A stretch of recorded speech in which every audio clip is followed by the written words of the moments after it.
Go Together στοχεύει στην ενσωμάτωση και την ενδυνάμωση ευπαθών ομάδων πληθυσμού, όπως παραδείγματος χάρη γυναίκες, Ρωμά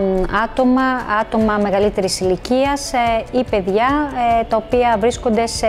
οικονομική ευπάθεια. Κυρίως στοχεύει στην αντιμετώπιση της φτώχειας. Επομένως, στοχεύουμε σε άτομα που διαβίουν σε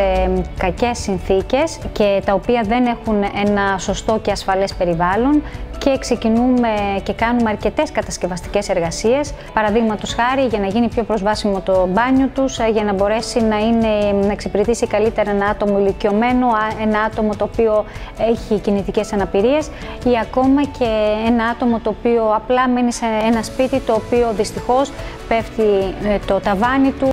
Για εμάς είναι πολύ σημαντικό το ότι έχουμε εγγραφεί στην ηλεκτρονική πλατφόρμα των καλύτερων πρακτικών στο Social Innovation Match Service, γιατί έτσι μπορούμε να εμπνευστούμε και να εμπνεύσουμε άλλα άτομα, άλλες οργανώσεις για το πώς μπορούμε να κάνουμε ένα καλύτερο αύριο στην Ευρωπαϊκή Ένωση.